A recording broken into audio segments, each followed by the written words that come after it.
I can't marry you. You're too old. You have no choice, little bride. Tears streamed down Sophia Ade's face as the wedding march began. 18 years old, and she was walking toward a man who could end her life with a phone call. Kang Min-ho stood at the altar in a black suit that screamed power and danger. 40 years old, Mafia king of Seoul. And now her husband. She'd begged, screamed, refused. None of it mattered. Her uncle's debt demanded payment, and she was the currency. But when Min-ho's hand caught her wrist as she stumbled on the steps, when his thumb brushed away her tears with unexpected gentleness, when his voice dropped to a whisper only she could hear, something impossible stirred in her chest. Something that felt dangerously like hope. Welcome to K Fairy Tales Stories, besties. Please like, share, and subscribe. 3 weeks earlier, Sophia's life had been ordinary. She worked mornings at her uncle's restaurant in Itaewon, studied for university entrance exams in the afternoons, dreamed of becoming a nurse. Her world was small but safe. Then everything shattered. Her uncle came home one night, face bruised, hands shaking. He sat at the kitchen table and told them the truth. He'd borrowed money from the wrong people, $2 million he couldn't repay. The Kang family didn't forgive debts. Sophia's aunt cried. Her uncle apologized over and over. Sophia felt numb. This couldn't be real. Things like this didn't happen to people like them. But 2 days later, reality walked through their door. Kang Min-ho arrived at noon. 3 men in black suits flanked him. He moved with predatory grace. His face was all sharp angles and cold beauty. Scars marked his knuckles. His eyes swept their small apartment with clinical precision. Your debt is overdue. Min-ho's voice was deep and controlled. I'm here to collect. Her uncle dropped to his knees. Please, 1 more month. I'm working extra shifts. I'll get the money. You've had 6 months. Min-ho didn't raise his voice. Didn't need to. The threat was in his stillness, in the way his men positioned themselves at exits. Your time is up. What happens now? Sophia found her voice. Her uncle looked at her with horror. Stay quiet. This doesn't concern you. But Min-ho's attention shifted, locked onto Sophia like a laser. She felt it physically, a weight pressing down on her chest. Who is she? My niece. Her uncle's voice shook. She has nothing to do with this. Please leave her out of it. Min-ho approached. Sophia forced herself not to step back. He studied her face with unsettling intensity. How old? 18. Just graduated high school last month. Something flickered in Min-ho's eyes. Calculation. Interest. Something darker. He circled her slowly. Sophia's skin crawled, but she held still, held his gaze when he came back around. She wouldn't give him the satisfaction of seeing her fear. You're brave. Min-ho stopped in front of her. Or stupid. I haven't decided which. What do you want? Sophia demanded. Her uncle made a sound of protest, but she ignored him. You came here for something. What is it? Your uncle owes me $2 million. Min-ho's voice was conversational. Casual, like they were discussing the weather. He can't pay, so I'm here to take payment another way. Her stomach dropped. What other way? You. The word hung in the air like a bomb. Sophia's ears rang. Her aunt started crying harder. Her uncle was shouting something, but it sounded far away. All Sophia could hear was her own heartbeat. All she could see was Min-ho's face. Calm, certain, absolute. You can't be serious. Her voice came out steadier than she felt. I'm completely serious. Min-ho pulled out a document, placed it on their coffee table. A contract, marriage in exchange for debt forgiveness. Your uncle lives. His business stays intact. And you become my wife. I'm not property. You can't just buy me like I'm a car. I'm not buying you. He sat on their couch, made himself comfortable in their home like he owned it, which he basically did. I'm making a business arrangement. Your hand in marriage for your family's safety. It's a fair trade. There's nothing fair about this. Sophia grabbed the contract. The words swam before her eyes. Marriage, immediate, binding, no escape clause. This is insane. You can't force someone to marry you. I can do whatever I want. Min-ho's voice went cold. That's what power means. But I'm giving you a choice. Sign the contract. Marry me, save your family, or refuse. Watch your uncle die. Watch this restaurant burn. Watch everything you love disappear. Then spend the rest of your short life knowing you could have prevented it. The cruelty of it stole her breath. You're a monster. Perhaps. But I'm a monster offering you a deal. Most people don't get that courtesy. Minho stood. You have 24 hours to decide. After that, the offer expires and I collect my debt in blood. He walked to the door, paused. For what it's worth, I'll treat you well. You'll want for nothing, live in comfort, have everything money can buy. Except freedom, Sophia said bitterly. Except that, freedom is overrated. Minho's smile was sharp. Security is far more valuable. Think about it. He left. His men followed. The apartment fell into chaos. Her aunt was hysterical. Her uncle kept apologizing. Sophia stood frozen, holding a contract that would sign away her entire life. That night she couldn't sleep. She researched Kang Min-ho online, found articles about his business empire, restaurants, real estate, import-export, all legitimate on paper. But the rumors were darker. Connections to organized crime, whispers about violence. People who crossed him disappeared. And this man wanted to marry her. A girl who still had her high school textbooks on her shelf, who'd never even had a serious boyfriend, who was supposed to start university in 3 months. The unfairness of it burned. But the alternative was worse. Her uncle would die. She knew this with certainty. Men like Min-ho didn't make empty threats. So what choice did she really have? The next morning, Sophia made her decision. She found her uncle in the restaurant kitchen. He looked like he'd aged 10 years overnight. I'll do it, she said. I'll marry him. No, her uncle grabbed her hands. Absolutely not. You're 18. You have your whole life ahead of you. I can't let you sacrifice yourself for my mistakes. You don't have a choice. Neither of us do. Her voice was hollow. If I don't do this, you die. Maybe Aunt too. Maybe me. At least this way everyone lives. But at what cost? Her uncle's eyes filled with tears. You'll be trapped with a dangerous man. He'll own you. Maybe. Sophia tried to smile, failed, but maybe I can survive it. Maybe it won't be as bad as we think. They both knew she was lying. At noon, Min-ho returned. Sophia met him at the door, contract in hand. I'll do it, she said without preamble. I'll marry you, but I have conditions. Min-ho raised an eyebrow. You're negotiating? I'm not powerless. She lifted her chin. If I'm going to be your wife, I want certain things guaranteed. Interesting. He gestured for her to continue. I want my aunt and uncle completely protected, not just from you, but from anyone else they might owe. I want their debt erased from all records. I want this restaurant to stay in their name, free and clear. Min-ho considered this. Agreed. What else? I want to finish university, part-time if necessary, but I'm not giving up my education. Also agreed. You're smarter than I expected. And one more thing. Sophia met his eyes. I want your word that you won't force me into anything. I'll marry you. I'll live in your house. I'll play the role. But my body is mine until I choose otherwise. The silence stretched. Min-ho's expression was unreadable. Finally, he nodded. You have my word. I don't force women. I don't need to. The arrogance of that statement should have angered her. Instead, it sent a shiver down her spine. Then we have a deal. She signed the contract with shaking hands. Min-ho signed below her, pulled out his phone, made a call in rapid Korean. When he hung up, he smiled. It's done. Your uncle's debt is forgiven. All records destroyed. You're free to continue as normal. Until the wedding. When? Sophia asked. 3 days. I've already made arrangements.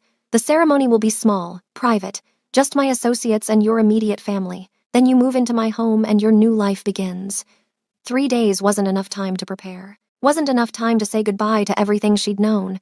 But Sophia nodded. She'd made her choice. Now she had to live with it. The next 3 days passed in a blur of surreal preparation. Min-ho sent people.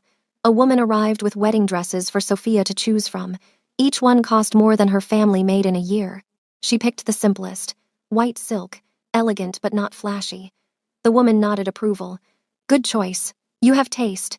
That will serve you well in your new life. What's that supposed to mean? Sophia asked. The woman's smile was thin. Kang Min-ho's world is full of beautiful things. You'll need to match them. Another woman came to teach Sophia basic etiquette. How to address Min-ho's associates. What topics to avoid. How to stand, sit, smile at appropriate times. It felt like training for a performance. Which she supposed it was. You'll be on display constantly, the woman said. Everyone will watch you, judge you. measure you against every woman Minho has been with before.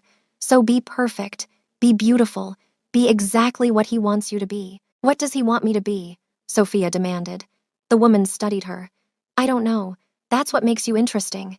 He's never married before, never even kept a girlfriend long, but he chose you, an 18-year-old girl with nothing special about her except… She trailed off. Except what? Except maybe that's exactly what he wants. Someone uncorrupted by his world, someone clean, fresh, someone he can shape. The thought made Sophia sick. That night, Minho called. She'd given him her number as part of the arrangement. His voice filled her ear, deep, controlled. Are you prepared for tomorrow? As prepared as I can be for marrying a stranger. She couldn't hide the bitterness. You're not wrong to be angry. His response surprised her. This situation isn't fair to you. I'm aware of that. Then why do it? Why force this? Because I want you. The honesty in his voice made her breath catch. From the moment I saw you in that apartment, something shifted. I can't explain it. Don't want to explain it. But I need you near me. Need to know you're mine. That's not love. That's obsession. Maybe. He didn't deny it. But obsession keeps you alive in my world.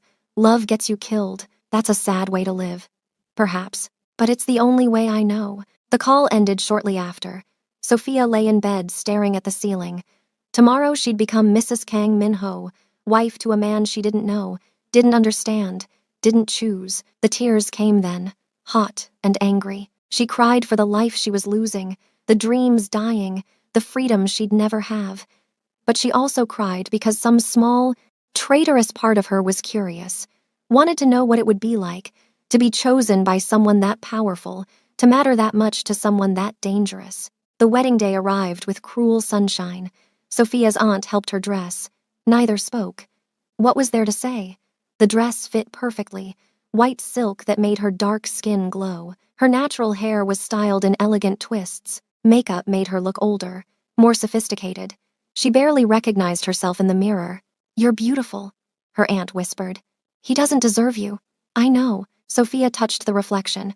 But this is happening anyway. The ceremony was at a private venue, expensive, exclusive, the kind of place Sophia had only seen in magazines. Minho's associates filled the seats, hard men in expensive suits, their women dripping in diamonds. Everyone watched Sophia with calculating eyes, measuring her, judging her, finding her wanting. Her uncle walked her down the aisle. His hand shook on her arm. I'm so sorry. He kept whispering, I'm so sorry, baby girl. It's okay. She lied. Everything will be okay. Then she saw Minho at the altar. He wore a black suit that emphasized his powerful frame. His expression was unreadable, but when Sophia started down the aisle, his eyes locked on hers, and she saw something there. Hunger, possession, something that made her stumble on the third step. His hand shot out, caught her elbow, steadied her. Easy. His voice was low enough only she could hear. I've got you. That's what I'm afraid of, she whispered back. He almost smiled. Almost. The ceremony was in Korean. Sophia understood maybe half, but the meaning was clear. She was being bound to this man, legally, permanently. When the officiant asked if she consented, her throat closed. The venue went silent. Everyone waited. Minho's hand tightened fractionally on hers. Not forcing, just reminding her what was at stake. Her family, their safety, everything. I do. The words tasted like ashes. Minho's response was immediate. Firm, absolute. The officiant pronounced them married. Minho pulled her close. His kiss was gentle, almost tender, but his hand on her waist was possessive, claiming her in front of everyone. When they broke apart, Sophia's knees shook. The reception was at Minho's penthouse. Sophia got her first look at her new home. It was massive. 75th floor, floor-to-ceiling windows overlooking Seoul, art worth millions, furniture that belonged in museums. Everything screamed wealth and power and danger. Welcome home. Minho's hand found the small of her back. Our home now. This isn't a home. Sophia looked around. It's a showroom. Then make it a home. His eyes challenged her. You live here now. Change whatever you want. That's not what I meant. I know what you meant. Minho guided her through rooms. But you'll learn. A house becomes a home when the right person lives in it. And you're the right person. The reception was torture. Sophia stood beside Min-ho, smiled when required, accepted congratulations from people who looked at her like she was a curiosity, an oddity, a mistake Min-ho would tire of soon. One woman, beautiful and cold, approached. "So you're the one." Her English was perfect. Her smile didn't reach her eyes. "I'm Lee Yuna, Min-ho's." She paused. "Former associate. Nice to meet you," Sophia managed, though it clearly wasn't. "You're very young." Yuna's eyes swept over her. "What are you, 20? 18? Sophia lifted her chin. "Just graduated high school." The woman's eyebrows rose. "How? Traditional. I'm sure you'll be very happy." Her tone said the opposite. Then she walked away, leaving Sophia feeling small and exposed. "Don't let her get to you." Min-ho appeared at her side. "Yuna is bitter because I ended our arrangement." "What arrangement?" "Business." His hand found her waist again. She wanted more. "I didn't." Simple. "Was she your girlfriend?" "No. I don't do girlfriends." He looked down at Sophia. "I do business arrangements, alliances, temporary partnerships, but never anything permanent. Until now." "Why me?" the question burst out. "Why marry me specifically? You could have any woman in Seoul. Why force an 18-year-old into this?" "Because those other women want my money, my power, my connections." Min-ho's voice dropped. "You want nothing from me except to escape." That honesty is refreshing and rare. That's a terrible reason to marry someone. Maybe, but it's my reason. He pulled her closer as music started. "Dance with me? I don't know how." "Then learn." His hand splayed across her back. "Follow my lead." They moved across the floor. Sophia was stiff at first, hyper-aware of his body against hers, his strength, his control. But gradually she relaxed. Let him guide her. It wasn't unpleasant. That realization disturbed her. "You're a good dancer," she said to fill the silence. "I've had practice." His breath was warm against her ear. "Entertaining clients, maintaining appearances. You'll learn these things too. I'm not interested in your business." "You will be." Min-ho's hand moved to her hip. "You're my wife now. That means you're part of everything. My world, my work, my life, whether you want to be or not." The possessiveness should have terrified her. Instead, it sent heat through her veins. Sophia hated her body's betrayal, hated how her pulse quickened when he touched her, how her breath caught when he looked at her with those dark, intense eyes. The reception finally ended near midnight. Guests filtered out. Soon it was just them, alone in the massive penthouse. The weight of what came next pressed down on Sophia. This was her wedding night. Min-ho poured whiskey, offered her a glass. She took it, drank too fast. The burn helped center her. "You don't need to be afraid," he said quietly. "I meant what I promised. I won't force you." "Then what happens now?" "We sleep. Tomorrow we start figuring out how to live together." He finished his drink. "Come, I'll show you the bedroom." The master bedroom was enormous. King-sized bed, luxury furnishings, a bathroom bigger than Sophia's old bedroom. Everything in blacks and grays, masculine, cold. "Your clothes are in the closet," Min-ho gestured. "I had my people stock it based on your measurements. Feel free to change anything you don't like. This is your space now, too." Sophia opened the closet. It was full, designer labels, everything in her size. It felt wrong, like wearing a costume. In the bathroom, she found silk pajamas waiting. She changed quickly, trying not to think about how Min-ho had planned every detail, controlled every aspect. When she emerged, he was already in bed, shirtless. Sophia's breath caught. His body was all lean muscle and scars, evidence of a violent life. He pulled back the covers on the other side. She slid in, kept as much distance as possible. The bed was big enough they didn't have to touch. Min-ho turned off the lights. "Good night, wife." His voice came through the darkness. "Sleep well." Sophia lay rigid, every nerve on fire. But he didn't touch her, didn't move toward her side, just lay there breathing steadily. Eventually, exhaustion claimed her.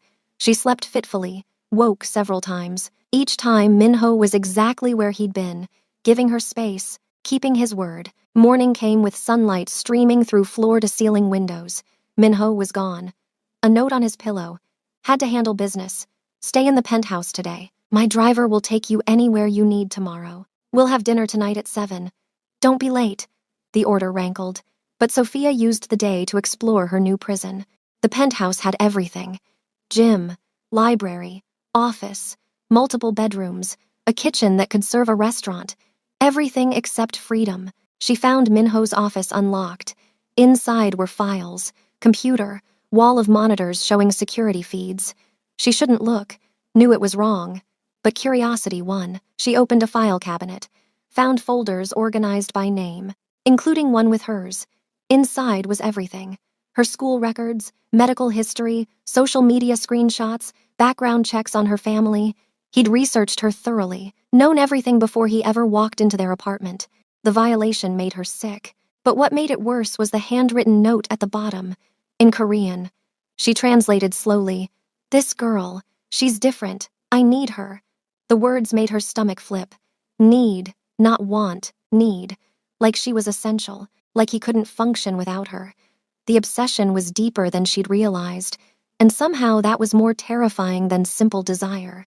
At 7, Minho returned, found Sophia in the living room. She'd changed into one of the dresses from the closet, black and simple, sophisticated. "You look beautiful." His eyes swept over her appreciatively. "How was your day?" I explored. "Found your office." Her voice was sharp. "Found the file you have on me." His expression didn't change.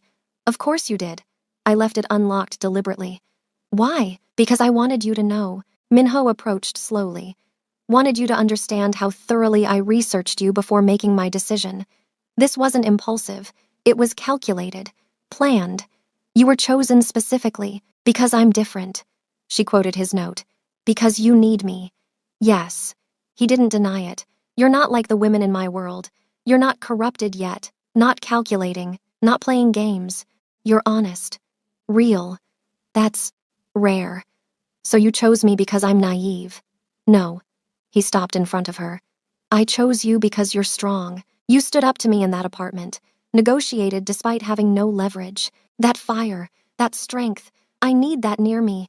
Need someone who won't just submit blindly. You forced me into marriage. That's the definition of submission. I gave you a choice."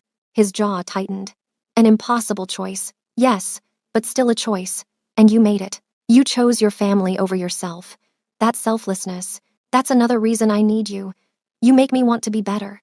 Sophia laughed bitterly. "You're a gangster who bought a bride. There's no better version of that." "Maybe not, but with you." His voice dropped. "I want to try. Want to be someone you don't hate. Someone you might eventually." He trailed off. "Eventually what?" she demanded. "Love? Is that what you want? Some fairy tale where the captive bride falls for her captor?" Minho's eyes held hers. "I want you to choose me, really choose me, not because you're forced, but because you want to." "That's never going to happen," she said it firmly, trying to convince herself. "We'll see." He smiled that sharp, dangerous smile. "I'm very patient when I want something, and I want you, completely. Mind, body, and eventually heart. Let's go. Dinner is waiting." He took her to a private dining room, table set for two, multiple courses prepared by his personal chef. Everything was perfect, too perfect, like a stage set for a romance that didn't exist. They ate in tense silence. Finally, Sophia spoke. "What's your plan here?" "Long term. What do you want from me?" "Company." Minho sipped wine. "Partnership. Someone to share this life with." "Why? You seem perfectly content being alone." "I was content." He set down his glass. "Then I saw you and something changed. I started noticing how empty this penthouse felt, how quiet, how cold. You made me want warmth, want noise, want life. That's not my responsibility." "No, but it's my hope." He leaned forward. "I know this situation is wrong. No, I trapped you. But Sophia," his voice roughened, "give me a chance. Give us a chance. Get to know me. Let me know you. Maybe we can build something real from this forced beginning. And if we can't, then I'll let you go." The promise hung between them. Her breath caught. "What? In 1 year? If you still want to leave, if you still hate this, hate me, I'll divorce you, give you enough money to start over anywhere you want. Your family will remain protected, but you'll be free." "Why would you do that?" "Because forcing you to stay forever isn't winning." Minho's eyes were intense.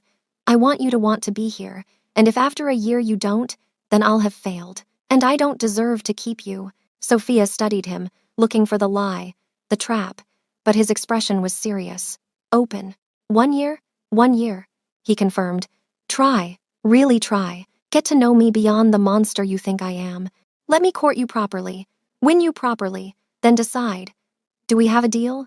She should say no. Should tell him no amount of time would change what he'd done, but the promise of eventual freedom was seductive. And maybe, just maybe, she was curious about who Kang Min-ho really was beneath the cold exterior. Deal.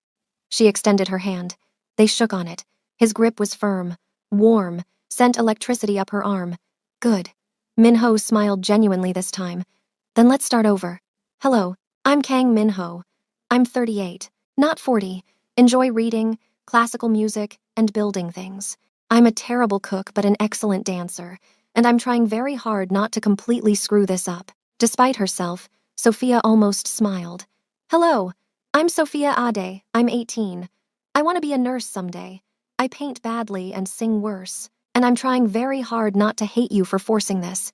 It's a start. Min-ho raised his glass. To new beginnings. Even if they come from terrible circumstances, to new beginnings. She clinked her glass against his. And to 1 year. See what happens. The next few weeks settled into a rhythm. Min-ho left early for business, returned for dinner. They'd talk. Carefully at first. Surface topics, favorite foods, books, movies, slowly building, learning each other. He kept his word about university, enrolled her in nursing courses, part-time, online, gave her space to study, to maintain her own identity separate from being his wife, and he courted her, actually courted her. Flowers appeared regularly, not expensive roses, but wildflowers, sunflowers, things she'd mentioned liking. He bought her art supplies, encouraged her terrible paintings, hung them in his office like they were masterpieces. Small gestures, but they added up. One night, Sophia woke to screaming, Min-ho's screaming. She turned on the lights, found him thrashing in bed, caught in a nightmare, sweat-soaked, face contorted with pain. Min-ho, she shook him. Wake up. His eyes snapped open. For a moment he didn't recognize her, looked ready to strike. Then awareness returned. Sophia. His voice was ragged. Sorry, I didn't mean to wake you. Are you okay? What was that? Nothing. He sat up, pulled away from her. Just a dream. Go back to sleep. That wasn't nothing. She touched his shoulder. He flinched. That was a nightmare. A bad one. What happened? I don't want to talk about it. Min-ho stood, started to leave the bedroom, but she caught his wrist. Please, she said softly. Talk to me. You promised we'd try. Really try. This is part of that. Letting me see you. All of you. Not just the parts you think I'll accept. He looked at their joined hands, at her face, something cracked in his expression. I dream about my father, he said finally. About what he did to my mother. To me. What did he do? Sophia's heart ached at the pain in his voice. Terrible things. Min-ho's hands shook. He was a monster. Worse than me. Beat my mother regularly. Beat me when I tried to protect her. Then one day he went too far. She didn't survive. And I was 12 years old watching her die knowing I couldn't save her. Oh, Min-ho. Sophia pulled him close without thinking. I'm so sorry. He resisted at first. Then his arms came around her, held her tight, like she was an anchor in a storm. I swore I'd never be like him. His voice was muffled against her shoulder. Never hurt someone He stopped. Someone I cared about. But I'm his son, have his blood, his violence. What if I can't escape it? What if I become him? You won't. She pulled back, looked him in the eyes. You're not your father. Yes, I forced this marriage. Yes, you trapped me. But you haven't hurt me. Haven't raised a hand to me. You keep your promises, show restraint. That's not who your father was. How do you know? Because a man like your father wouldn't have nightmares about what he did, wouldn't feel guilty, wouldn't be trying to be better. Sophia cupped his face. You're not a monster, Min-ho. You're a man shaped by monsters. There's a difference. He kissed her then. Desperate, seeking comfort. Sophia kissed back, offering what she could. When they broke apart, both were breathing hard. Sorry. Min-ho stepped back. I shouldn't have. It's okay. She touched her lips, surprised by how much she'd wanted it. We're married. Kissing is allowed, is it? His eyes darkened. Because I've been holding back, trying not to push. But Sophia, his voice dropped. I want to kiss you, want to touch you, want you in every way possible, and it's getting harder to resist. Then don't. The words escaped before she could stop them. Where did they come from? She should want him to resist, should want distance. But something had shifted. Some wall had cracked. Maybe it was seeing his vulnerability. Maybe it was weeks of small kindnesses adding up. Maybe it was just proximity and inevitable attraction. Whatever it was, Sophia found herself wanting to close the distance between them. You don't mean that. Minho's control was visibly fraying. You're saying it because you feel sorry for me. I'm saying it because I'm tired of fighting what I'm feeling. She stepped closer. I hate that you forced this. Hate how we started. But Minho, her hand found his chest. I don't hate you anymore. And I'm tired of pretending I'm not attracted to you. You're attracted to me. He said it like he needed confirmation, like it was impossible. Yes, she admitted. I don't want to be. It makes everything complicated. But I am. His hands spanned her waist, pulled her flesh against him. Tell me to stop. I can't. She fisted her hands in his shirt. I should want you to stop, but I don't. That's all the permission Minho needed. He kissed her deeply, thoroughly. Like he'd been starving and she was sustenance. Sophia melted into it, into him. Her hands moved to his hair, his shoulders, mapping the body she'd been studiously ignoring for weeks. They stumbled back to the bed. Clothes disappeared. His touch was reverent, almost worshipful, like she was precious. Are you sure? He asked when they were both bare, breathing hard. Because once we cross this line… Yes, she pulled him down. I'm sure. Their first time was intense, emotional, more than physical. It was a claiming on both sides, a surrender, a beginning of something neither could define. Afterward, Minho held her close, his heartbeat steady under her ear. That changed everything. He said quietly, I know. Sophia traced patterns on his chest. Does it scare you? Terrifies me, because now I don't just want you, I need you. And needing someone is the most dangerous thing in my world. Welcome to being human, she smiled slightly. We all need people. Not me. Not before you. Minho tilted her face up. But now… His voice roughened. Now I can't imagine going back to how I was before. Empty, cold. You've ruined me for isolation, Sophia. Completely. Good. She kissed him softly. Because you've ruined me for simple too. I can't go back to being the girl I was. Don't know if I want to. They made love again. Slower this time. Learning each other. Building something that felt dangerously like intimacy. Like connection. Like the beginning of love, even though neither dared say it. The next morning, Minho didn't leave early. They had breakfast together. He touched her constantly. Small gestures. Hand on her waist. Fingers brushing her cheek. Like he needed the physical confirmation she was real. This was real. Minho's phone rang during coffee. His expression changed as he listened. Went cold. Hard. When? Find them. I don't care how. He hung up. Looked at Sophia. We have a problem. What kind of problem? One of my rivals learned about you. About our marriage. His jaw was tight. They're making threats. What kind of threats? To hurt you. To take you. To use you as leverage against me. Fear iced her veins. What do we do? You stay here. Minho stood. I increase security, and I handle this permanently. How? His smile was sharp, dangerous. You don't want to know. Over the next week, the penthouse became a fortress. More guards, cameras, protocols. Sophia wasn't allowed to leave. At first, she chafed against it. Then Minho showed her photographs. Surveillance of her old apartment. Her aunt and uncle's restaurant. Someone had been watching, waiting. The threat was real. I'm sorry, Minho said one night. They sat in the living room. She'd been particularly quiet. This is my fault. My world bleeding into yours. It's not your fault people are insane. No, but it's my fault you're a target. His hands clenched. I should never have married you. Should have found another way to handle your uncle's debt. Now you're in danger because of me. So protect me. Sophia moved to sit beside him. You're good at that. And once this threat is handled, we go back to normal. We figure out this thing between us. What is this thing between us? He asked. Carefully. Like her answer mattered more than anything. I don't know yet, she admitted. But I want to find out. Want to see where it goes, even though it started wrong. Maybe especially because it started wrong. We've already survived the worst. Everything else should be easier, unless something happens to you. Minho caught her hand, brought it to his lips. If they hurt you, if anyone touches you, I'll burn this city down. That's dramatic. It's a promise. His eyes were absolutely serious.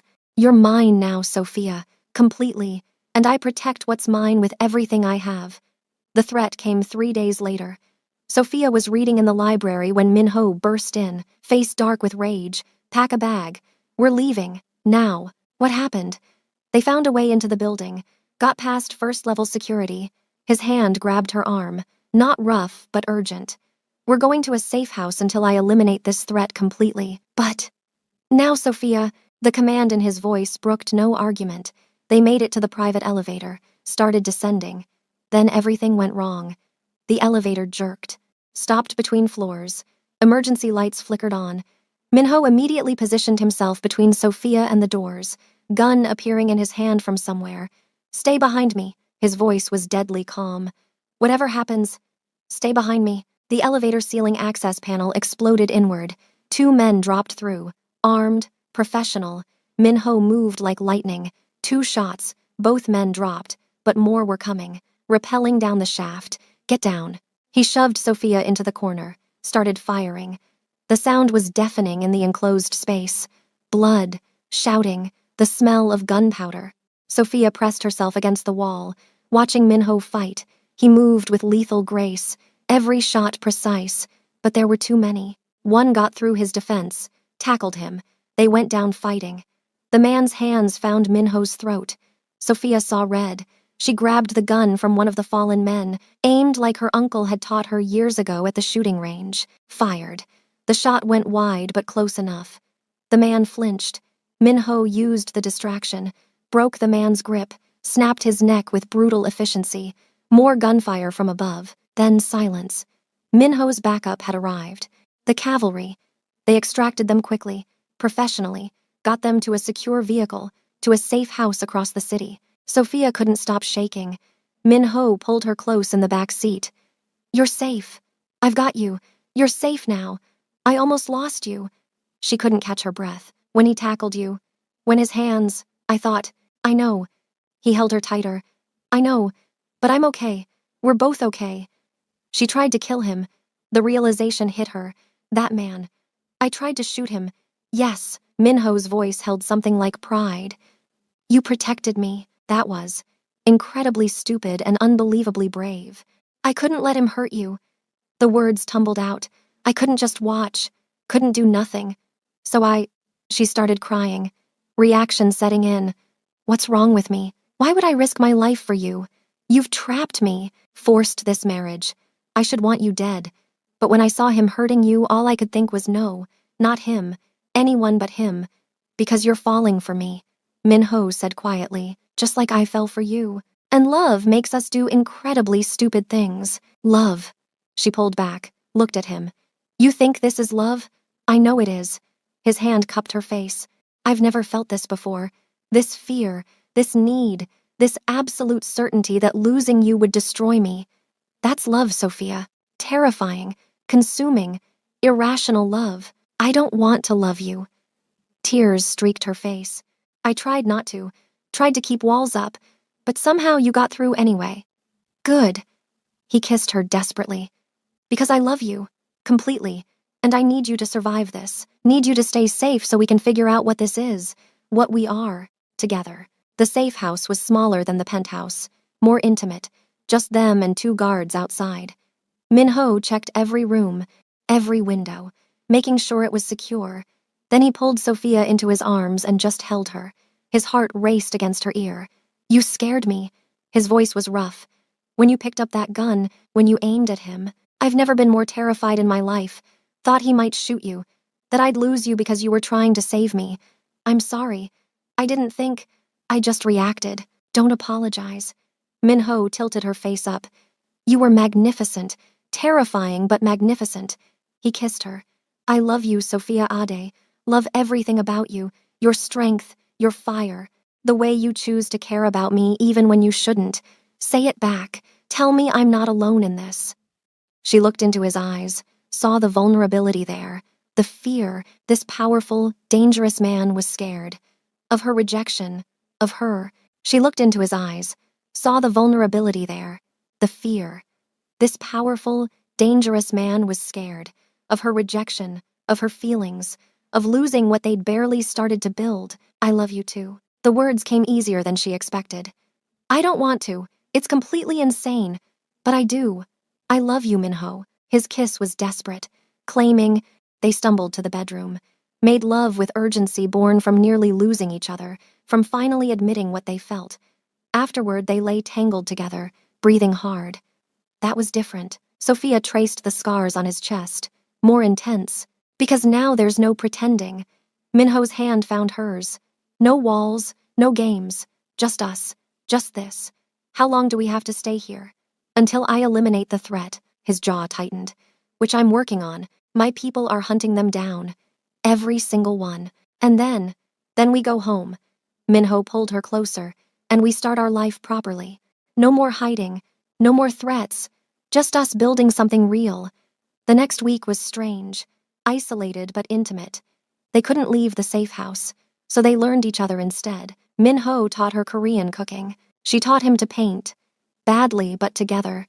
They talked for hours, about everything, his childhood, her dreams, the future they might build. Minho took calls constantly, barking orders in Korean, his face hard when discussing business. But with Sophia, he was soft, gentle, a completely different man. She saw both sides now, the monster and the human, and loved them both. One afternoon, Minho's second-in-command visited, a man named Park Tae-hyun, older, scarred. He looked at Sophia with calculating eyes. So this is the wife who's changed everything. Sophia met his gaze. Is there a problem? No problem. Taehyun's smile was thin, just surprised. Minho was never the marrying type. People change. Minho's hand found her waist. Possessive, protective, she changed me. For the better, I hope. The man studied them. Actually, yes, you're less reckless now, more careful. Having something to lose makes you smarter. Exactly. Minho's grip tightened slightly, which is why I need this threat eliminated immediately.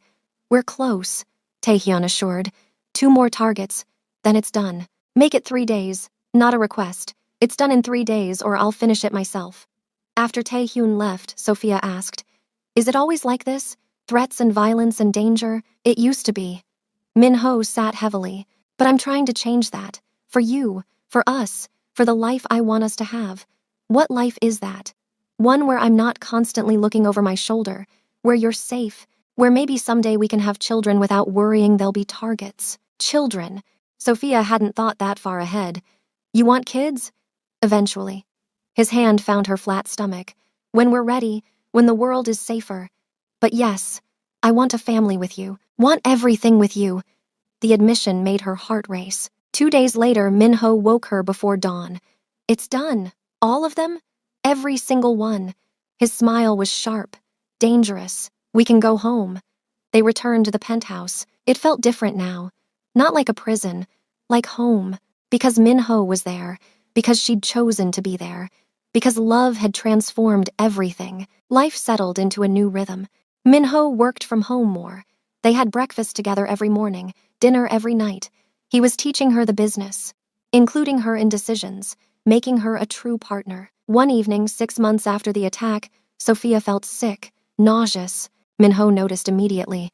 You okay? Just tired, probably fighting something. But the nausea continued. For a week. Finally, Minho insisted she see a doctor. The doctor smiled. Congratulations, Mrs. Kang. You're pregnant. Time stopped. Sophia stared. I'm what? About 2 months along. Everything looks healthy. The doctor showed her the ultrasound. See? That's your baby. Minho's hand found hers, squeezed so tight it almost hurt. We're having a baby. His voice was thick with emotion. We're having a baby. That night, they lay in bed. Minho's hand on her still flat stomach. I'm terrified, he admitted. What if I'm a terrible father? What if I mess them up? You won't. Sophia covered his hand with hers. You'll be wonderful. How do you know? Because you're wonderful with me. Patient, protective, loving. You'll be all those things with our child. He kissed her, long and sweet. I love you so much. Sometimes I can't believe this is real. That you're mine, that we made a life together. I love you too. She smiled against his mouth. Even though you bought me like property, even though you forced me into marriage, even though this started completely wrong, it ended up completely right. The pregnancy was smooth. Min-ho was obsessive, tracking symptoms, reading every book, preparing the nursery himself. He painted the walls with murals, lions and elephants, blending Korean and African imagery. For both sides of their child's heritage. You're nesting, Sophia teased at 7 months, watching him arrange stuffed animals for the 10th time. I'm preparing, he corrected, making sure everything's perfect. It's already perfect. She waddled over, wrapped her arms around him from behind. Because you made it. The labor was long, 18 hours. Min-ho never left her side, held her hand, breathed with her through contractions, told her she was strong, beautiful, that he loved her. When their daughter finally arrived, Min-ho cried, actually cried. She's perfect. He touched her tiny hand with one finger. Look at her. She has your eyes. What should we name her? Sophia was exhausted but happy. We discussed Amara. It means grace in Igbo. Amara Kang. Min-ho studied their daughter. It's perfect. She's perfect. You're perfect. I love you both so much. Life with a baby was chaotic. Beautiful chaos. Min-ho was a devoted father, changed diapers, did midnight feedings, sang Korean lullabies. Sophia fell more in love watching him, this powerful man, reduced to putty by a 7-pound baby. One night, when Amara was 3 months old, they sat on the terrace, the baby asleep in her bassinet between them. The city glowed below. Remember when you hated me? Min-ho asked. When you cried walking down the aisle? Every day. Sophia smiled. And every day I'm grateful you were stubborn enough not to let me go. Even when I wanted you to, I was never letting you go. He took her hand. From the moment I saw you, I knew. You were mine, even if I had to force it at first. That's very romantic for a kidnapper, she teased. I prefer arranged marriage, enthusiast. He grinned. Sounds better. They sat in comfortable silence, watching their daughter sleep, building a future from impossible beginnings. Years passed in a blur of happiness. Amara grew into a bright, beautiful child. Sophia finished her nursing degree, started working part-time at a children's hospital. Min-ho continued transitioning his business into more legitimate ventures, slowly leaving the criminal world behind. When Amara was 5, they had a son, Jiho, named for brave. He was gentle where Amara was fierce, quiet where she was loud. They complemented each other perfectly. Min-ho was even better as a father the second time, more confident, more present. Sophia watched him play with their children and marveled. This was the monster who'd forced her into marriage, who'd threatened her family, who'd trapped her, and now he was the man she loved most in the world, the father of her children, her partner in everything. How did we get here? She asked one evening. They were having dinner, both kids finally asleep after fighting bedtime. From where we started to here, love, Min-ho said simply, and choice. You chose to give me a chance, chose to see past what I did to who I was trying to be. That changed everything. You changed everything, Sophia corrected, forced me to face my feelings, pushed me when I wanted to run, loved me even when I didn't deserve it. We saved each other. He stood, pulled her up, kissed her deeply. That's what the best love stories do. On their 10th anniversary, Min-ho planned something special. Took Sophia back to where it started, her uncle's old restaurant, long since sold, now a cafe, but still there. Remember this place? How could I forget? She smiled. This is where you bought me. Where you became mine, he corrected. Best decision I ever made. Even if my methods were questionable, your methods were terrible. She laughed, but the result was worth it. He pulled out a box. What's this? Open it. Inside was a new ring. Beautiful but simple. Elegant. What's wrong with my wedding ring? Nothing. But I want to give you something that represents choice. Min-ho took her hand. 10 years ago, I forced you to marry me. Today I'm asking, Sophia Ade Kang, will you marry me again? This time freely, this time for love. Tears streamed down her face. You're proposing? I'm asking you to choose me, like I choose you every day. Marry me again, Sophia, with joy instead of tears. Yes. She could barely speak. Yes, always yes. They renewed their vows surrounded by family. Amara and Jiho stood with them, Sophia's aunt and uncle. Minho's associates who'd become friends. It was everything their first wedding wasn't: joyful, celebratory, full of love. When Minho kissed her, Sophia tasted a decade of choosing each other, of building something beautiful from broken pieces. The party lasted into the night. Their children danced, friends toasted. Stories were told about the unlikely couple who'd fallen in love against all odds. That night in bed, Minho pulled Sophia close. "Thank you for 10 years. Thank you for loving me, for giving me everything I didn't know I needed. Thank you for forcing me into the best decision of my life." She kissed him. "Even if I fought it every step, made me work for every smile, every kind word." Minho's hand traced her face, "Made me a better man. The best version of myself. That's what love does." Sophia settled against his chest. "Changes us, challenges us, makes us better than we were." More years passed in comfortable happiness. Amara grew into a confident teenager, smart, artistic, kind. She had Sophia's heart and Minho's determination. Boys started noticing. Minho aged 10 years every time she mentioned a classmate. "He's just a friend, Appa." Amara would roll her eyes. "Stop being dramatic. I don't trust teenage boys." Minho grumbled. "I was a teenage boy once." "Exactly." Sophia patted his arm. "Which is why you're so paranoid." Jiho became thoughtful and gentle. Loved books, loved music, protected his sister despite being younger. The siblings were close. Minho and Sophia watched them grow with pride and wonder. "We made good humans," Sophia said one evening. They were on the terrace, their spot, watching the sunset. "We did," Minho agreed. "They're better than both of us combined." When Amara turned 18, Minho gave a speech at her party. "My daughter is the same age her mother was when we married." He looked at Sophia, his eyes soft, and I'm struck by how young that was. How much courage it took for Sophia to choose life, to choose us, to build this family from impossible circumstances. "Appa, you're going to make me cry." Amara hugged him. "But thank you for loving Ioma, for showing me what a good man looks like, for teaching me never to settle. You deserve everything." Minho's voice was thick. "And anyone who wants to date you better understand that." "Great." Amara laughed.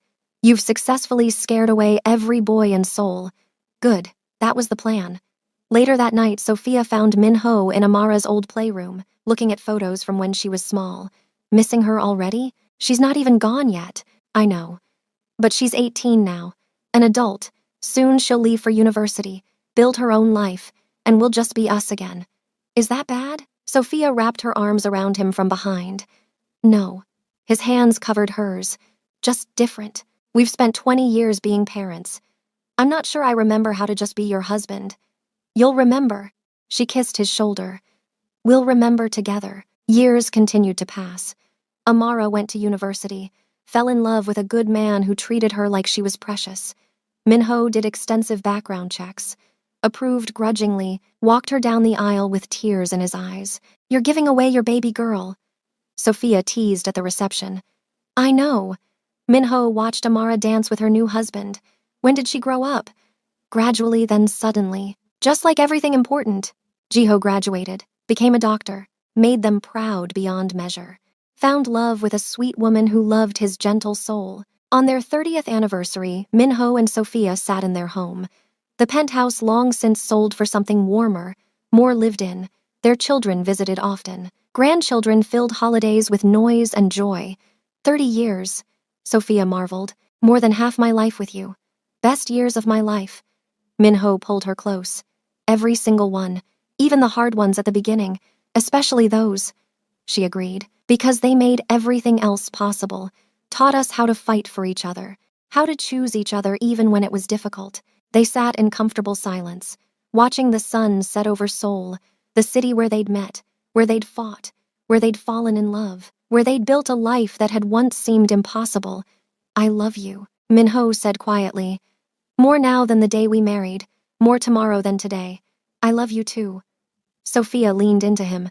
"My impossible husband, who bought me like property and somehow convinced me to stay. I'm very persuasive." He smiled. "And very lucky, the luckiest," she corrected. "Because I got you too, got this life, this family, this love." More years passed in contentment. They grew older together, gray hair and wisdom lines, slower but no less in love. Their children thrived. Grandchildren brought new joy. Great-grandchildren eventually. A legacy of love built from the darkest beginning. One afternoon when Minho was 82 and Sophia was 60, he found her in their garden, painting. Still terrible at it, still trying. He watched from the doorway, just loving her, knowing how precious every moment was. "You're staring," she said without turning. "Can't help it. You're beautiful when you're concentrating." Minho sat beside her. "Have been for 44 years. 44 years." She set down her brush, turned to him. "That's longer than most people dream of. And still not enough." He caught her paint-stained hand, brought it to his lips. "I want 44 more." That night, Minho's breathing changed. Sophia woke to find him watching her in the darkness. His hand found hers. Warm, steady. "Thank you." His voice was soft. "For choosing me when you had every reason not to. For teaching me what it means to be human. For 44 years of impossible happiness." "Minho," she held him tighter. "Don't, not yet. I'm not afraid." He smiled. "How could I be? I'm the luckiest man who ever lived.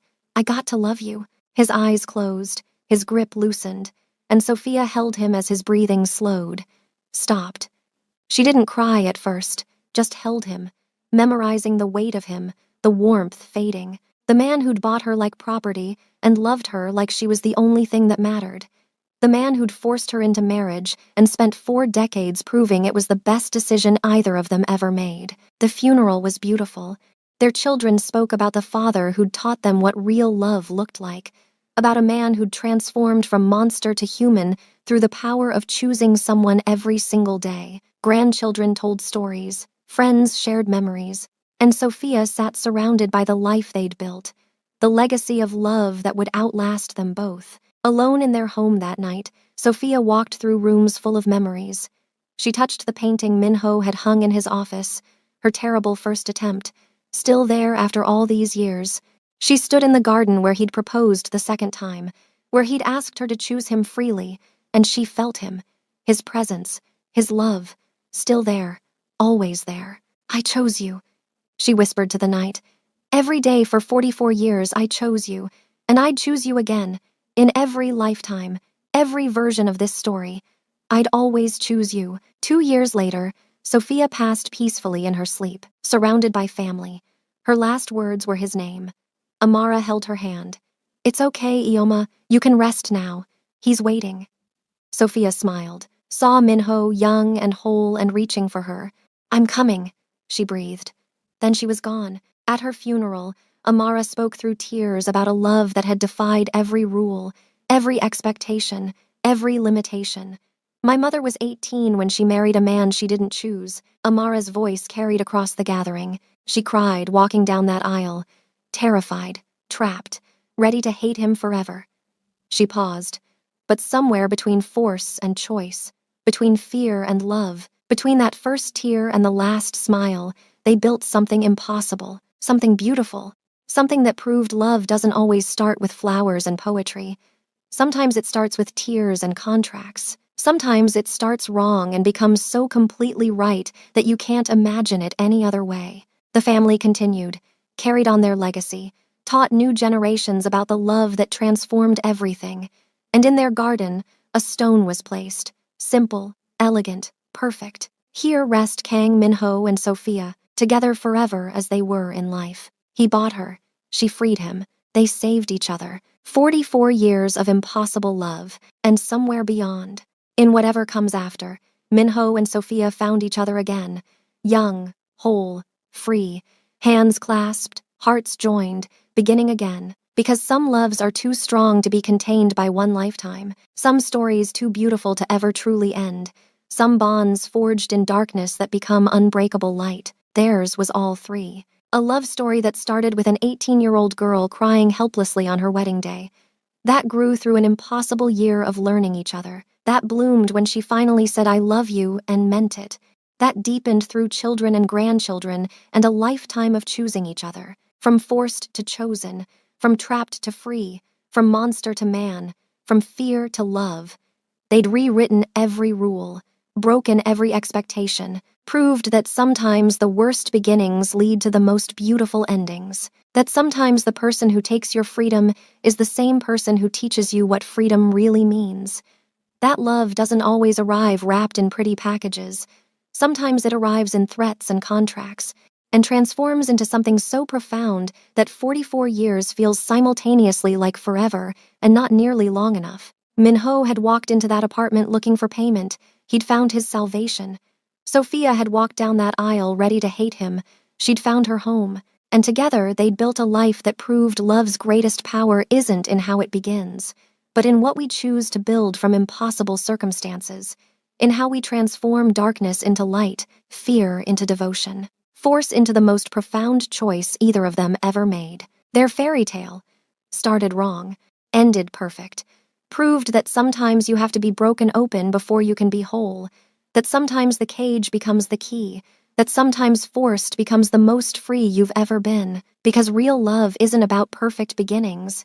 It's about imperfect people choosing each other, again and again, through fear and joy, through tears and laughter, through forced and free, until forced and free become the same thing, until there's no difference between the cage and the key, until you can't remember what it felt like before them, can only imagine forever with them. That was their gift, to each other, to their family, to everyone who heard their story and remembered that love conquers all, even force, even fear, even the impossible distance between 18 and 40, between trapped and free, between that first helpless tear on a wedding day and the last peaceful breath 44 years later, together, always together, forever, the end. If you loved this story of how an 18-year-old forced to marry a dangerous Korean mafia boss found unexpected love and built a life spanning 44 years, please like this video, share it with friends who love emotional romance, and subscribe to K Fairy Tales Stories.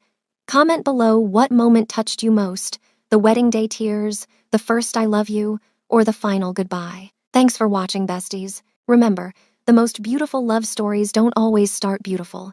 Sometimes they start broken and become unbreakable.